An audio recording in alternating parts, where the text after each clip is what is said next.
Expliquez-nous les violences qui ont secoué la Guadeloupe à la fin de l'année dernière. Elles étaient planifiées et organisées, c'est le procureur qui l'affirme, en annonçant l'arrestation de plusieurs personnes, dont un policier. Oui, on parle donc de ces nuits de très grande violence qui avaient commencé fin novembre sur fond de protestation, vous vous souvenez, contre l'obligation vaccinale. On se souvient du blocage de l'hôpital de Pointe-à-Pitre, des barrages sur les routes, des tirs à balles réels sur la police. Ce que l'on apprend aujourd'hui, c'est que ce mouvement de colère contre le vaccin n'avait rien de spontané. D'après le procureur de la République, Patrick Desjardins, les violences urbaines étaient parfaitement organisées et extrêmement planifiées. Organisées et planifiées par qui? Alors par deux gangs qui sont connus. Le premier règne sur Baie-Mahault, la grande commune de la banlieue ouest de Pointe-à-Pitre. C'est le gang des chiens de riz. L'autre sévit à Pointe-à-Pitre même et il s'appelle Section Criminelle. Si l'on en croit le procureur, ces deux gangs se sont mis d'accord, se sont partagés les tâches pour mettre le feu chacun à leur territoire, mettre le feu au sens propre, notamment les 3 premières nuits d'émeutes, les 18, 19 et 20 novembre. Ces gangs avaient semé la panique de manière organisée en attirant la police sur plusieurs points précis.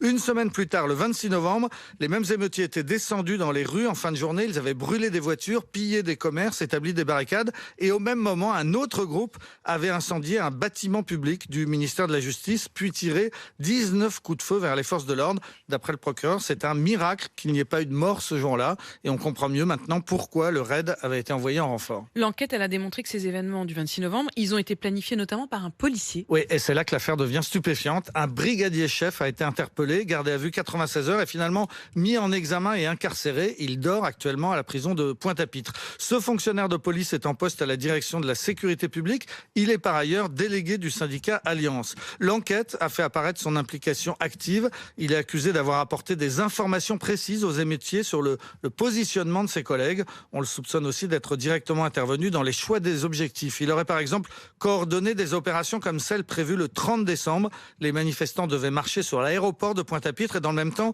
les membres des gangs auraient envahi les pistes avec des voitures volées puis les auraient incendiées de façon à bloquer durablement le trafic aérien. Finalement, les gendarmes mobiles, heureusement, avaient réussi à bloquer la manifestation avant qu'elle n'atteigne l'aéroport. Mais que cherchait ce policier et ses chefs de gang? Eh bien, ils cherchaient du fric. Il voulait tout simplement gagner beaucoup d'argent. Le procureur Desjardins explique que cette bande organisée a voulu profiter du climat social et des manifs anti-vax pour percevoir des sommes considérables. Et cela de deux façons. D'abord en faisant pression sur les grands groupes pour soutirer des sommes importantes en échange de la promesse de les épargner. Autrement dit, c'était du chantage et du racket. Et visiblement, ça a marché puisqu'on a bien vu que les grands centres commerciaux de l'île n'ont pas été victimes de pillage. Et puis, deuxième façon d'obtenir de l'argent, se tourner ensuite vers les élus en promettant de ramener le calme en échange de subventions. Et de fait, une réunion de sortie de crise a rassemblé les principaux élus de l'île quelques jours après, avec plusieurs jeunes qui étaient soupçonnés d'être des chefs de gang, notamment un certain Boinac, chef du gang des chiens de riz, qui s'est vu confier officiellement